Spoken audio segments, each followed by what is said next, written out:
Halo semuanya, kembali lagi di channel ini. Hari ini kita akan membahas kabar yang cukup mengejutkan dari dunia hiburan tanah air. Aktris berbakat sekaligus penyanyi, Acha Septriasa, resmi bercerai dari suaminya, Vicky Harisma, setelah melewati perjalanan rumah tangga yang penuh lika-liku. Perceraian ini bukan sekadar perpisahan biasa.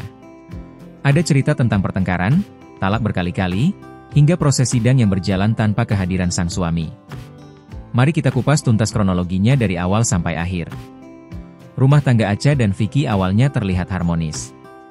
Keduanya menikah di tahun 2016 dan menetap di Australia. Dari pernikahan itu, mereka dikaruniai seorang putri yang cantik. Namun, menurut catatan persidangan, hubungan mulai goyah sejak tahun 2021. Ketegangan kecil sering terjadi, terutama soal keuangan dan komunikasi jarak jauh yang makin renggang. Salah satu momen paling mencolok terjadi pada 1 April 2023. Saat itu, pertengkaran mereka memanas hingga berujung pada aksi dorong-mendorong. Insiden itu menyebabkan tangan kanan Acha mengalami memar. Majelis hakim menilai peristiwa ini menunjukkan bahwa Vicky tidak mampu mengendalikan emosinya, bahkan dalam menghadapi persoalan rumah tangga yang relatif kecil. Yang membuat publik terkejut adalah fakta bahwa Vicky sudah 5 kali mengucapkan talak kepada Acha. Periode ini berlangsung dari Oktober 2021 hingga November 2024. Dalam pandangan majelis hakim, tindakan mengucapkan talak berkali-kali tanpa kontrol emosional adalah bentuk sikap yang tidak mencerminkan peran seorang suami untuk melindungi dan mengayomi istrinya. Seiring waktu, hubungan mereka semakin dingin. Hingga akhirnya, pada Januari 2024, Acha memilih untuk meninggalkan rumah dan membawa putrinya. Sebenarnya, pihak keluarga dan teman dekat sudah mencoba menengahi masalah ini. Beberapa saksi bahkan sudah berupaya untuk mendamaikan keduanya. Namun, semua upaya tersebut tidak membuahkan hasil. Acha sendiri akhirnya mantap mengambil langkah besar, mengajukan gugatan cerai.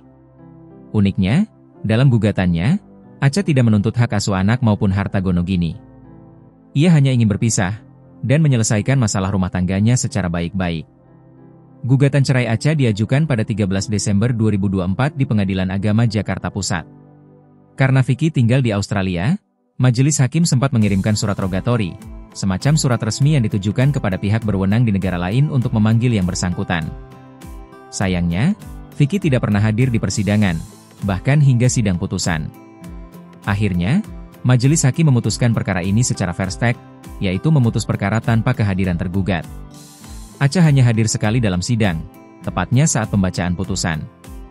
Ia datang bersama kuasa hukumnya. Dalam amar putusan, majelis hakim menyatakan bahwa rumah tangga Acha dan Vicky resmi berakhir melalui cerai gugat.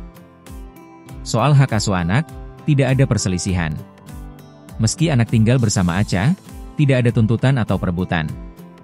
Keduanya sepakat tetap memberikan kasih sayang terbaik bagi putri mereka.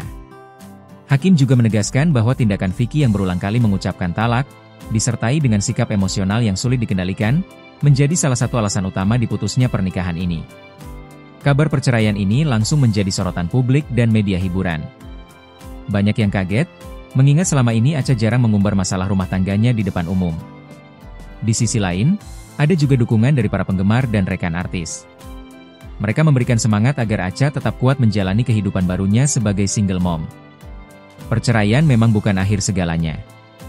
Bagi Acha, ini adalah langkah untuk memulai babak baru. Ia bahkan menandai momen ini dengan unggahan media sosial yang menggunakan tagar Neulive dan Co-Parenting, tanda bahwa ia siap fokus pada masa depan dan membesarkan anak dengan penuh kasih sayang, meskipun tidak lagi tinggal bersama suami. Itulah kisah lengkap retaknya rumah tangga Acha Septriasa dan Vicky Harisma. Semoga cerita ini bisa menjadi pembelajaran bagi kita semua tentang pentingnya komunikasi, kontrol emosi, dan saling menghargai dalam rumah tangga.